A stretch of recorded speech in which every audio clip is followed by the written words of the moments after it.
Good afternoon. Good afternoon. It is 12 o'clock on Friday, and that means that we are here for another edition of Focus on It Friday. Come on in, everyone. Come on in, everyone. Let's start talking. We're going to give everybody a couple of minutes to come on in. I know I'm signing on a few minutes later than I normally do, but I'm still going to give you all an opportunity to watch. Hello, Miss Keen. Hello, Miss Keen. Thank you for watching. I'm so sorry I missed your birthday, but happiest of birthdays to you over in Georgia by way of Moody. We thank you for watching with us, and we hope you had a wonderful birthday. Hello, Priscilla. Thanks for watching, sis. Come on in, tell all your friends, share, and let everybody know that we are going to be talking about why is my kid so moody? Why is my kid so moody? Hi, Mom. Thanks for joining. All righty. We will allow a few more people to come in, and then we're going to get started. Now, my bragging rights were that every day at Friday at noon, it had not been raining for these shows, right? And so I said, well, it's raining today. So I'm going to bring in the sunshine. And wouldn't you know that God is so awesome? It stopped raining just before I sat down. So we have a track record here of bringing sunshine and no rain to our show. I think it's going to rain a little bit later, but we won't worry about that. For right now, it's all sunny over here on Dr. Brandi B's page. Thank you, Pretty in Yellow. Thank you. I'm bringing the sunshine in, Sis Priscilla.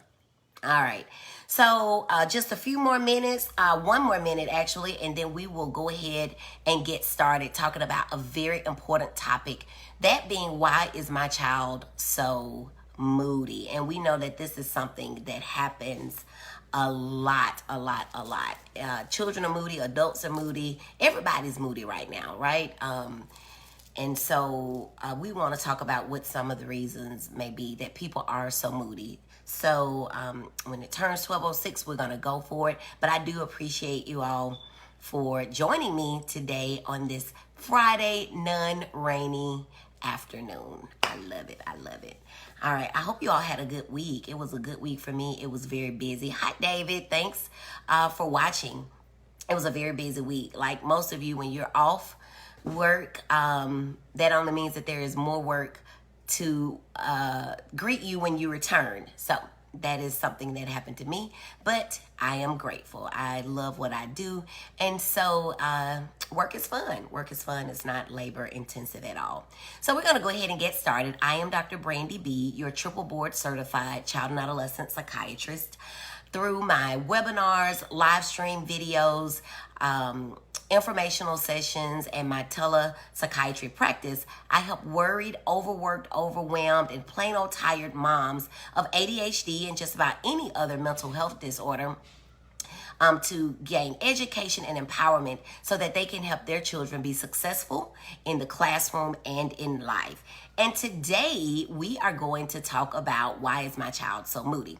So as I hinted, there are several reasons that a child or a human being could be moody right now. And one of the more obvious reasons is the pandemic. Hi, Miss Sadie. Thanks for joining. So the coronavirus pandemic, it is something that for the past 6 months now, we're coming up on, has completely changed our lives. It has completely taken away from us activities and events that we would have normally celebrated, or it at least changed the way that we celebrated them. For example, graduations, birthdays, weddings, even funerals, right? Hello, Erica. Thank you for the compliment. That's my sis. She says I'm beautiful. Thank you. She's so kind. But yeah, even funerals, everything about life is different, right? And so that is a reason for us to be irritable, to be mad, to be moody, to be upset, because we think that it's our special birthday, or it's our child's special graduation, or even our own special graduation. I've worked all my life to get an MD, a PhD, or to say thank you, Lottie, and get out of college. And the way that we celebrate that was different. And so that is one reason right now that a lot of people are moody, right? We can't even go to church the way that we would normally go. And if we do, we got to be cautious to, not hug each other as we normally would. I am over the praise dancers at my church, and early in the pandemic, I ran into one of the girls in Walmart. I hadn't seen her in quite some time, and there we were in front of the meat section. She took off for me and I took off for her, and we both were like, oh, at the same time. So this is a reason for us to be moody, right? And so I think that one of the takeaways from the pandemic and moodiness caused by the pandemic when you're talking about your children is to remember that we need to keep things as normal as possible, even though things are not normal. There is a new normal. So if your child is really struggling with not being able to see their friends, and you are practicing a strict social distancing policy, maybe taking them by their friend's house just so that they can wave. Some people are sitting on the trunks of cars, very much 6 feet apart, but they're bringing their own lunches and they're hanging out. Some people are doing it in their backyards, as a way to celebrate. You take a corner, you take a corner, you take a corner, you take a corner. Now, this is assuming that your backyard is not someone's patio of an apartment. But we have to be creative in order to reduce the moodiness that can be seen from the pandemic. But we've also got to recognize that it really does exist.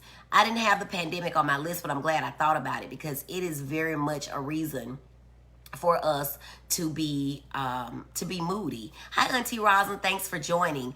And I mentioned funerals, and I just want to say to you all very briefly, my followers know that my brother died 2 weeks ago. We buried him last week. And I really want to thank you all for the outpouring of support online here in my inbox.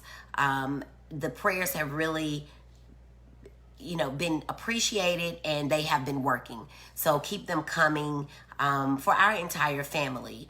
My mom, my nephew, who's my brother's son. Keep those things coming, because that's what's keeping us going. And speaking of which, another reason that teens can be moody is because of loss. So loss via death, loss of jobs, right? So if you're a parent and you've lost your job, that's a very good reason for you to be moody, right? If you don't know how you're going to pay your bills, or even if you do know how you're going to pay your bills, because you got a severance that's going to last another 6 months or so. Hi, Dr. Laura. Hi, Shay. Thanks for joining. It can still be just stressful, right? To know that they had the gall to let you go. So that is something that can be quite overwhelming and can cause people to be irritable or moody. So you must look at, thank you, Karen, thank you. Hi, Chantrice.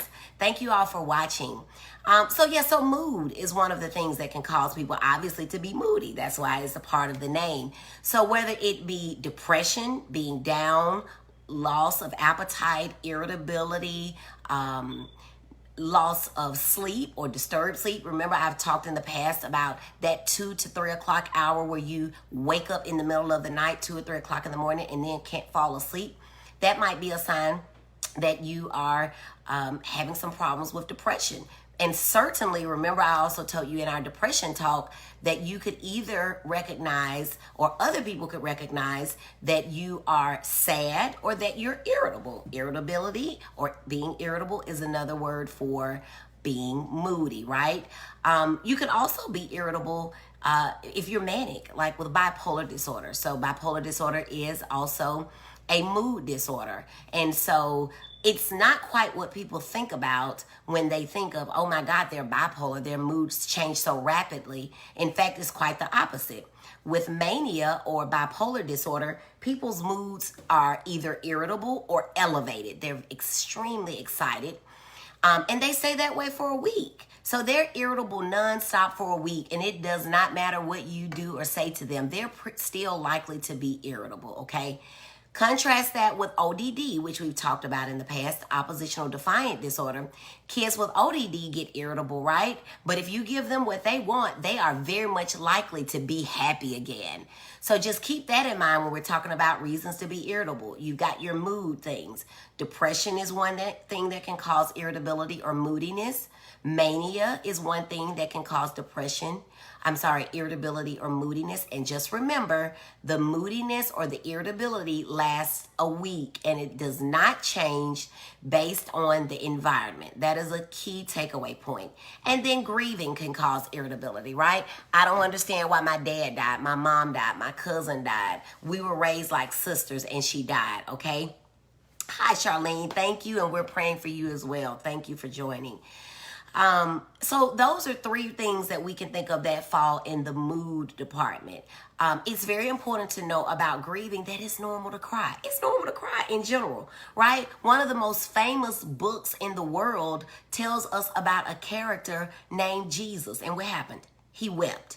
All right. So weeping in my mind, it's not a sniffle. It's more like it's almost an ugly cry, right? He wept. He was sad. So if the perfect one can weep, what makes us think that we shouldn't? So when we grieve, when we're sad, when we've lost, whether a job, a loved one, a pet, it's important that we express those feelings because it's okay. It's normal, in fact, for you to weep, for you to cry. It can also be, while we're just talking about grief here, it can also be a normal, if you will, for you to hear or even see your loved one. They may appear to you and say, it's going to be okay. Keep going. You can do it. And I'm going to say, very well. I'm going to ask you, were you afraid? Was it scary? And if you say no, I'm going to say, okay.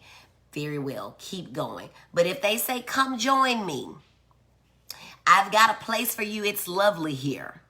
That can be a little bit more concerning. Or if they're scary when they approach you, they don't look pleasant and angelic, but more demon-like. These are reasons to be concerned. And obviously, if a person is hearing voices or seeing things that are unpleasant, that may make you moody or irritable. See how that all ties together. So when we say that someone is moody, what I want you to walk away from this talk, if nothing else, is to say, we got to do some more investigation. I don't want you to say they're bipolar because there's so many other things that it could be. Mood is just one of them. Let's talk about some other things. A person can be have anxiety or be anxious, especially a child.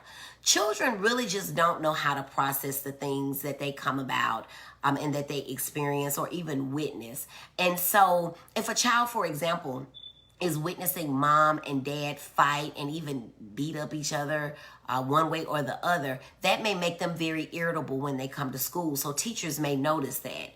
And it's almost because they've got a secret that they know they can't tell. And so one way of processing that subconsciously, without their even knowing, is just to be irritable about it. So we have to watch out for anxiety, worry in adults, okay? How am I going to pay these bills? Is my husband cheating on me and running around on me? Oh my goodness, my husband left me with 5 kids and I still got to work, and they've got to be doing distance learning because their district only has that as an option.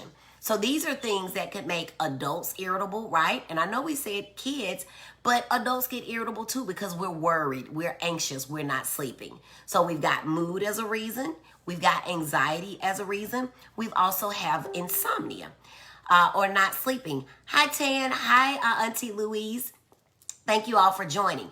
So if a person is not sleeping, and I mentioned that sleep could be related to anxiety, sleep could be related to depression, but some people just don't sleep. They aren't necessarily anxious that they recognize or depressed, and they just lie there, not being able to sleep. Thoughts are going through their mind. So of course, if you're at work trying to produce and do your job, there are going to be problems. Your boss wants you to meet deadlines, turn in assignments and tasks. And when you are fatigued, you're going to be irritable. So that is a reason for adults sometimes, and children especially, to be moody. A lot of times, Kids who are moody just don't perform well in the classroom, and that can be confused with all sorts of things. But children and adults must sleep. We grow when we sleep. Our bodies are replenished when we sleep. We feel refreshed when we sleep and wake up. And so that is a very important thing. And if you are not getting adequate sleep, you are bound to be moody.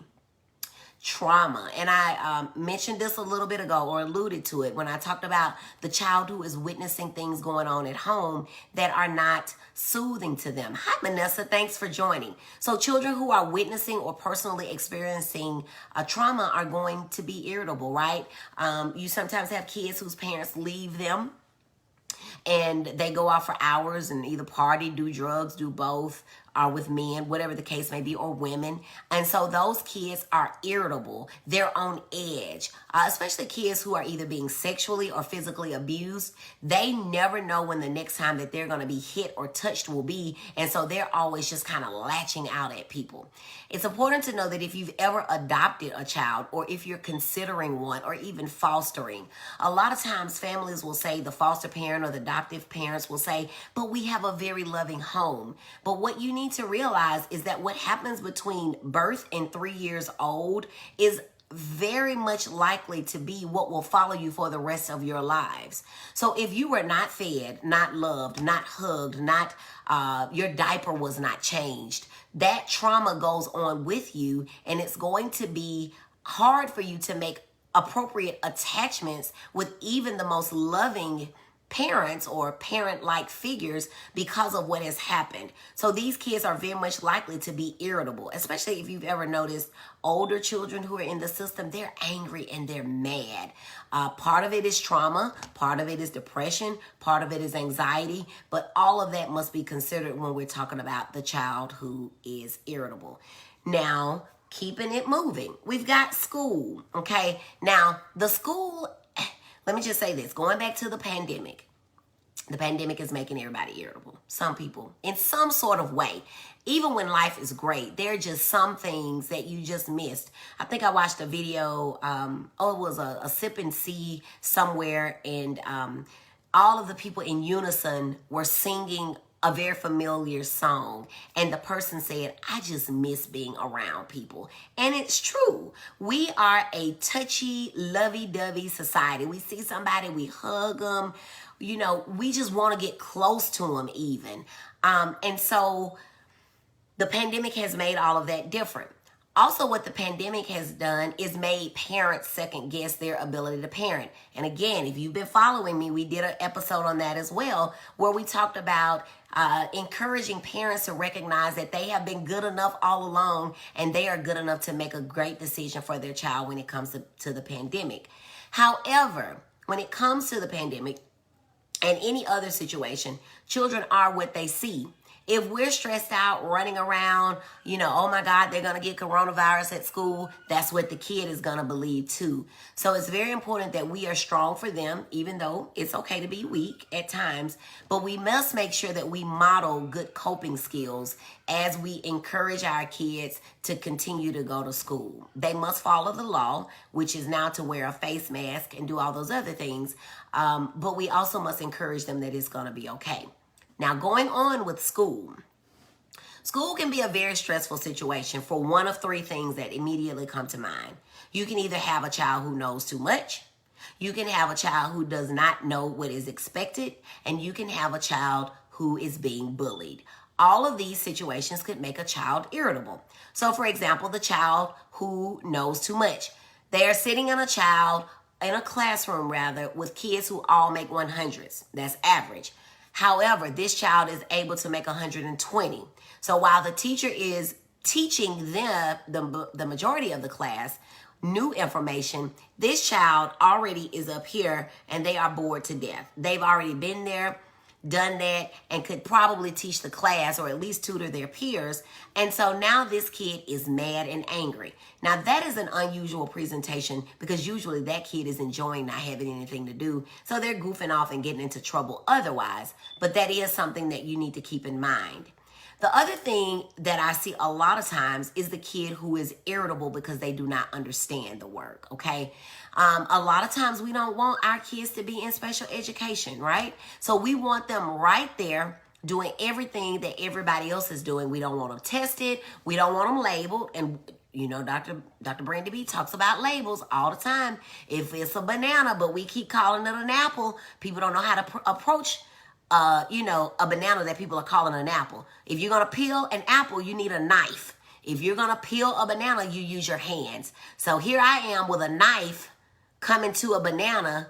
I'm going to cut it. I'm not going to peel it. So we need to be honest with ourselves. Hey, Kaylo. Hi, Glenda. Thank you all for joining me. And thanks for the feedback. She says this is good information. And Glenda says yes. Thank you. Thank you. Thank you. So we need to call it what it is so we can get the help that the kid needs, right? If your kid is coming home or they're at home with you now, either because they're about to enter into a new school year of distance learning or because that kid was there with you in March, April, and May trying to figure out a year, you know what your kid is capable of doing. All right. Hey, Vicky, thanks for joining. So let's be honest with ourselves. If our kids are struggling, let's do them the best thing that we can to help them and get them whatever help that they need, because that kid is going to be irritable in class and at home. And unlike the child who is performing above level, this child is going to struggle. They're going to repeat a grade. Hi, Della. And then they're going to be mocked because their friends are going to go on potentially, and they'll be left behind. All right. And I know we have no kid left behind, but believe me, I see them getting left behind all the time. That's a completely different topic. But the point is that education, not meeting education standards or performing above what the minimal standards are, can be reasons to be irritable. Now, the other thing about school that can make a child irritable is if they're being bullied. Now, I'm going to tell y'all a secret, but please don't tell anybody. Do not tell my educator colleagues, okay? My educator friends, rather. And colleagues, because I work closely with teachers. There are two bullies in every school, all right? There are the peers and there's the teachers. Now, I'm not going to focus a whole lot on that, but I have definitely seen situations where the teacher has told the child, I don't like you, all right? That is an issue that you have, as the parent, need to address. Don't send your kid to school with messages. You probably need to speak with the teacher or his or her superior, but I do want you to know that that exists. The much more common things that happen in school is that kids are being bullied. And unfortunately, a lot of that happens. I work in a lot of rural towns, and so I see these situations where family names get labeled, I guess, if you will, and are known for certain things. And so two parents went to school together. Now their kids are in school together, and the parents are telling the kids what they did back, and so now you got kids talking about whose mama went to jail and whose mama was doing what last night and all this kind of stuff. That can be a problem. You can also have a problem. Hi, Cousin LaShawn. Thank you for also have, not nice at all, Miss Sadie.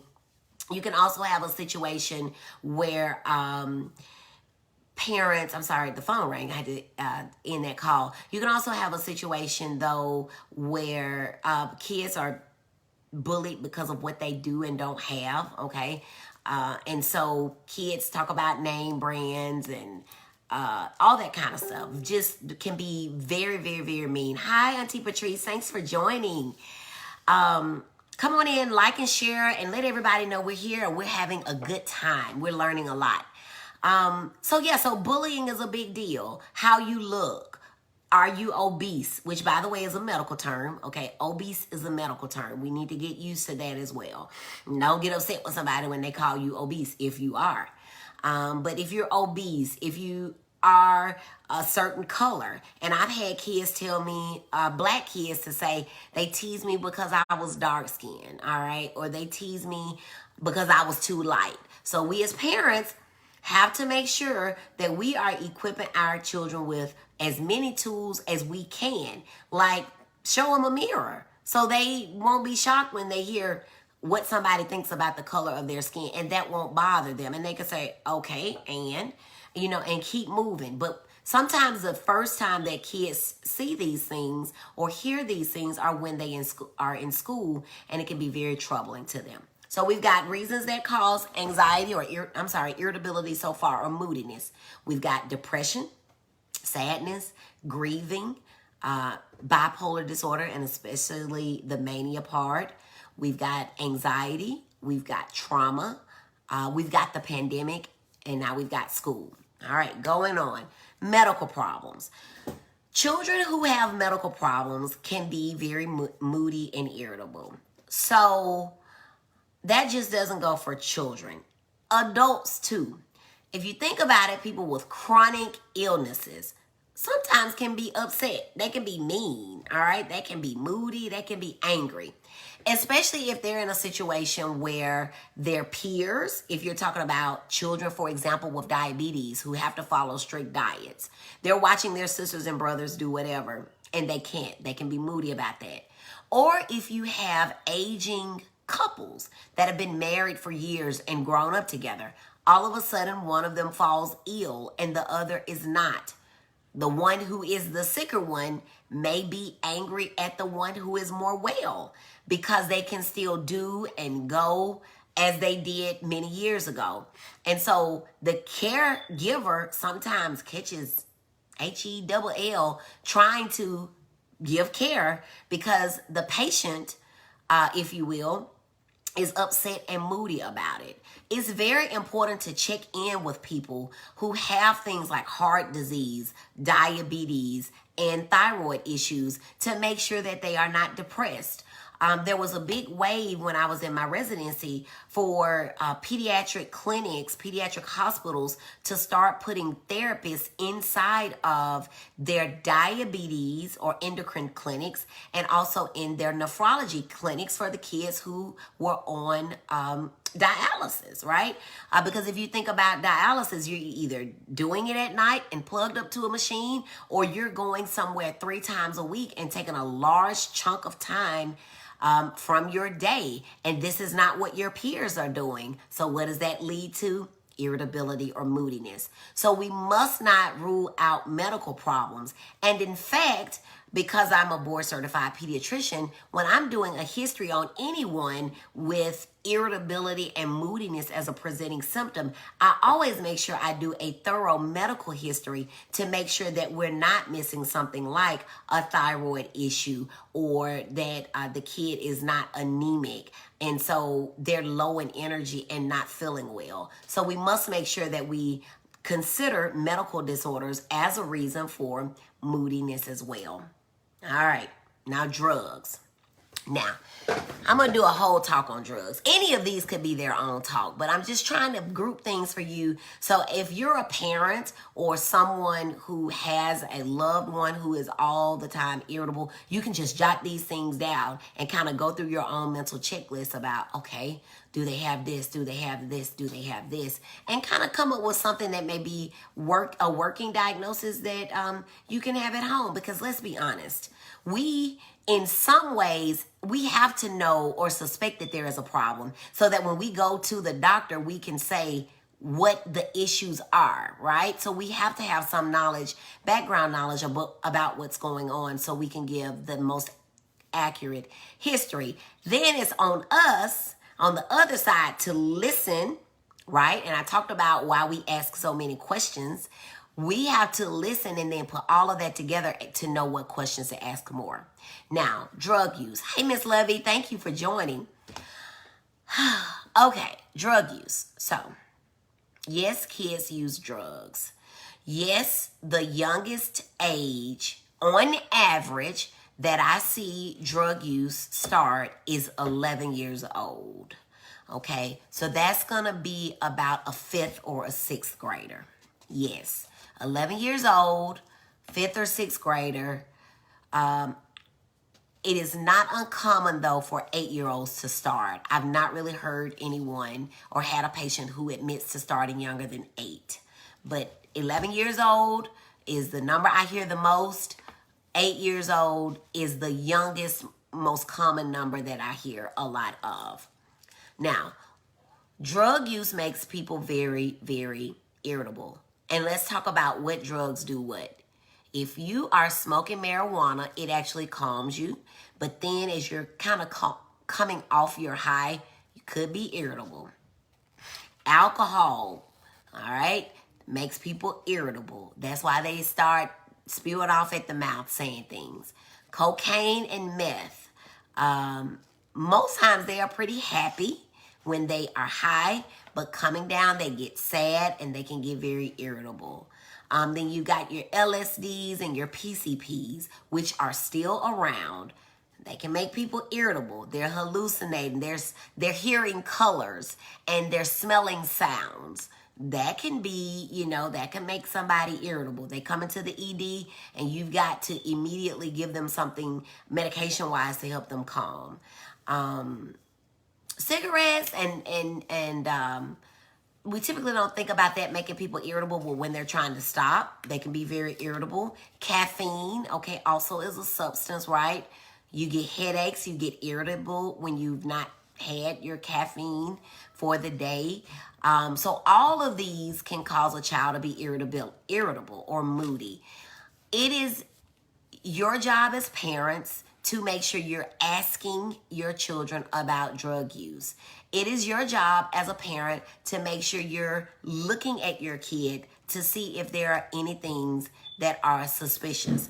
And it is your job as a parent to never say what my child won't do, because I have seen so many parents who are shocked when they learn via a drug screen or a child's admission when I ask that they found out that their kid is using drugs. And the one thing they always said was, "You never told me that."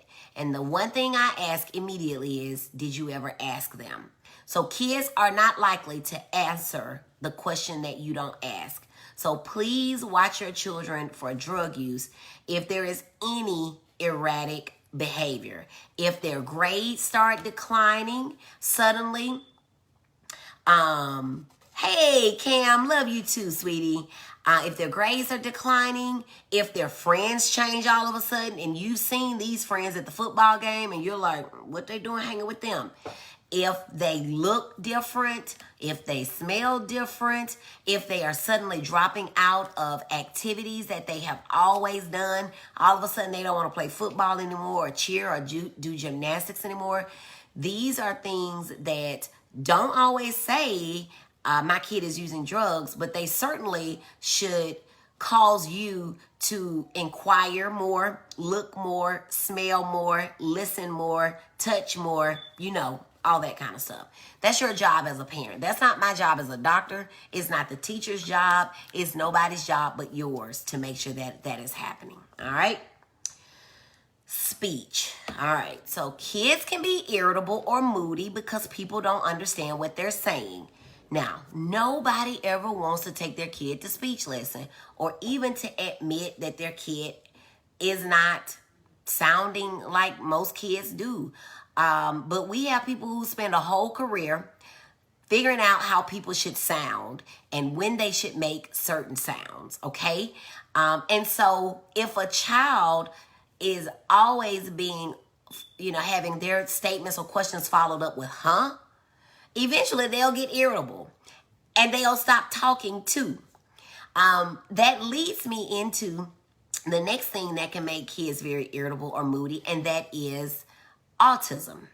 Now, we've not talked about autism, but y'all got to stay tuned because we've got so much more we are going to go over coming up very soon. But autism. So children with autism can be very, very, very irritable. Now, briefly remember that autism is a disorder of understanding social norms.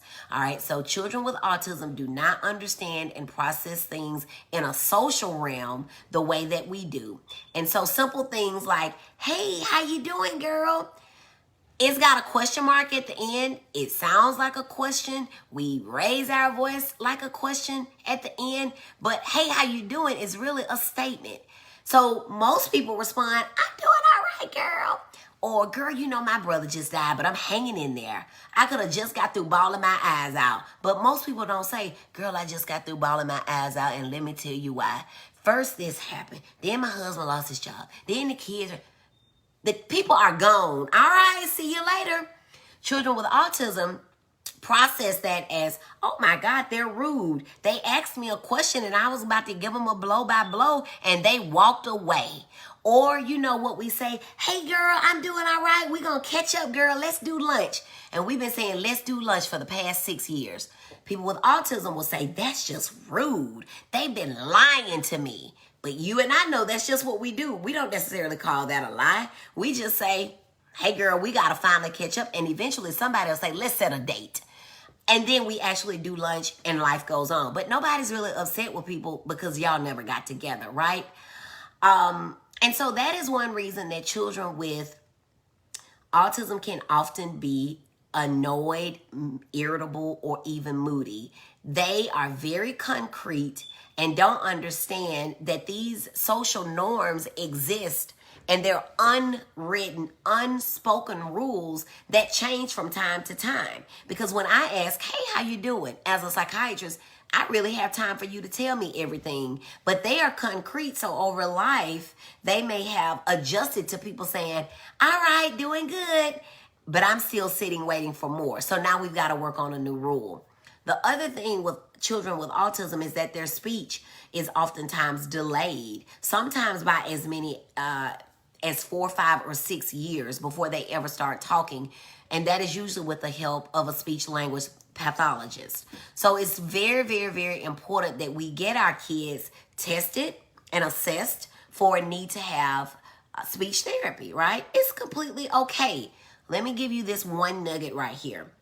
If someone were to bring their child to me and they were to say, well, Dr. Brandi B, what is the prognosis for my child? How far will my child go in life? The one thing that I'm going to tell you, especially when we're talking about someone with autism spectrum disorder, is that the one thing that we know that best gives us a hint about how far the child will go in life is their speech. Right? Because in everything we do, we need to be able to communicate. And so speech is not just talking, right? You've got to have some way of communicating. But the first thing we've got to do is to acknowledge, right, that something is different, get the assessment, and then get the treatment. All right. Hopefully that is making sense. All right. We are now going to talk about one of my favorite topics, and that is ADHD. Kids with ADHD are irritable. Kids with ODD are irritable. Let me give you an example about how ADHD comes off as being irritable. Say there's the trash. Mom says, take out the trash as she's on her way to work.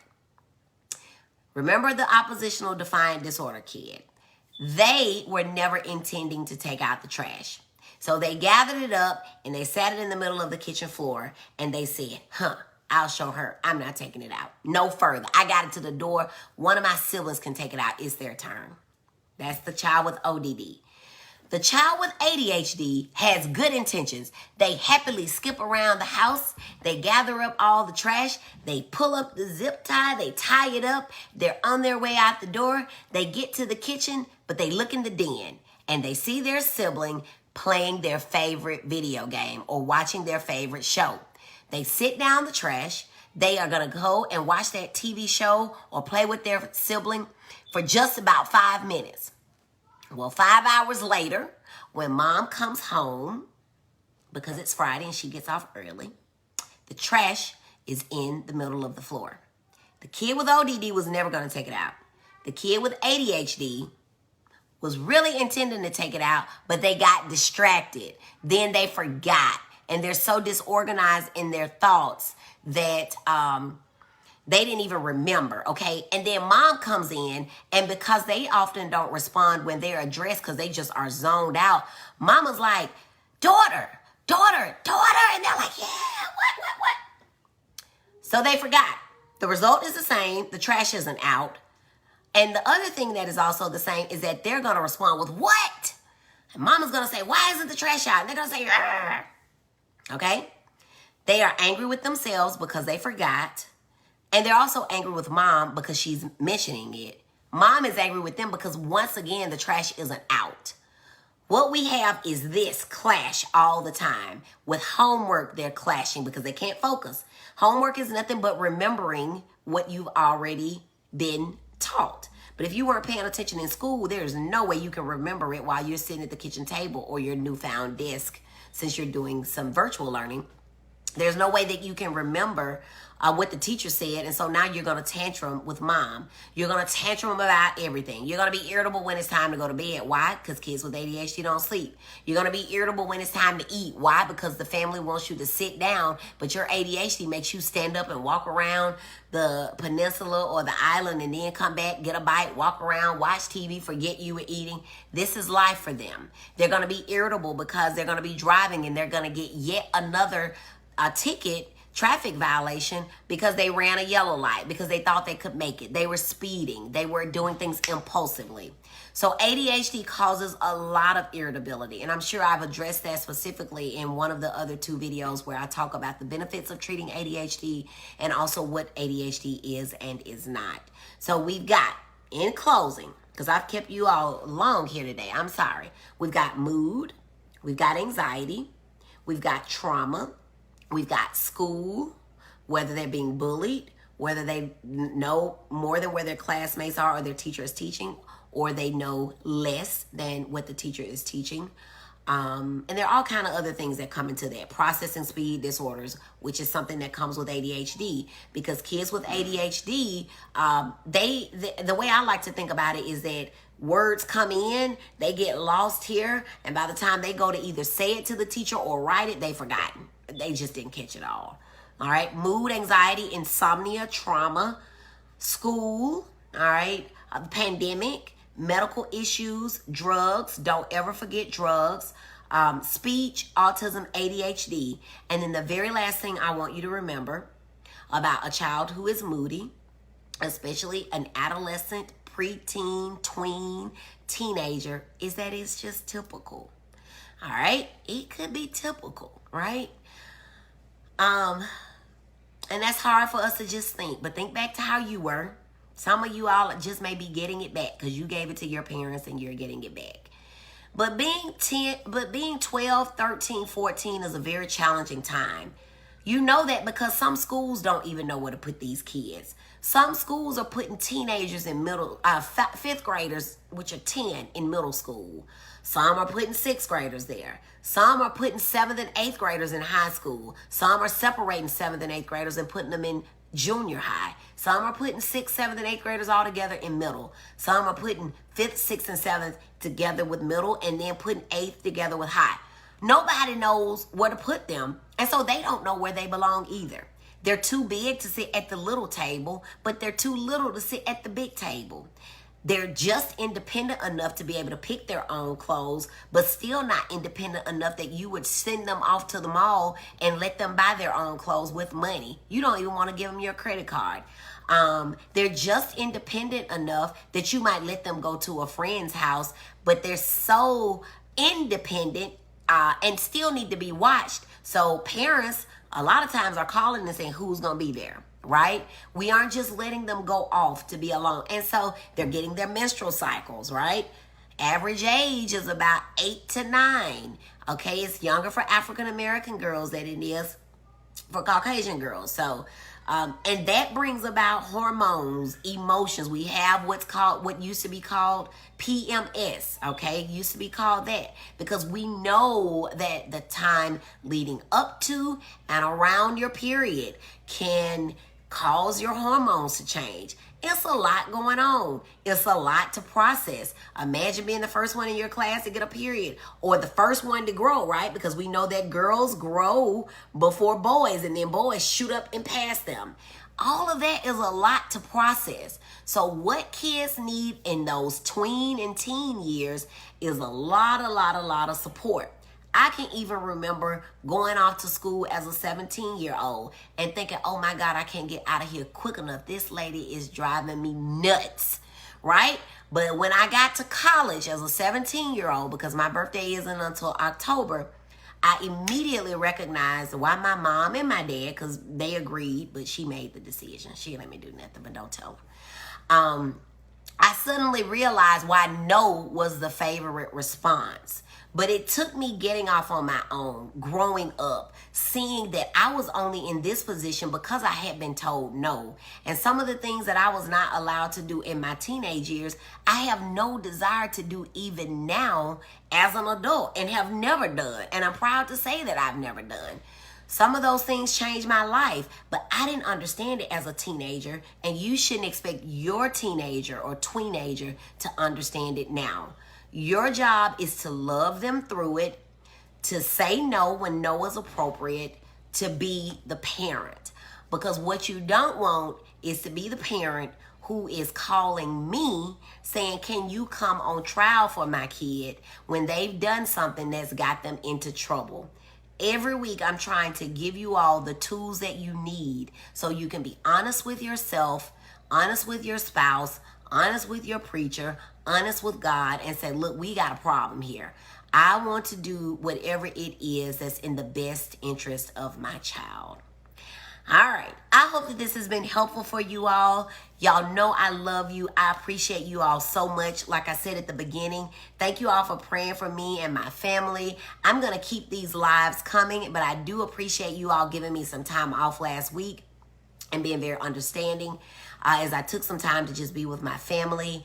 But I did miss you all, and I'm so glad we're back here today. Show me some love in the comments. Share the video. Make sure you're telling all of your friends, because whether we want to say it out loud or not, we all have a friend, a family member, a cousin, or maybe even ourselves who need to see this video here today, because there is something that can be gained by everyone. I love you too, Miss Sadie. Thank you so much.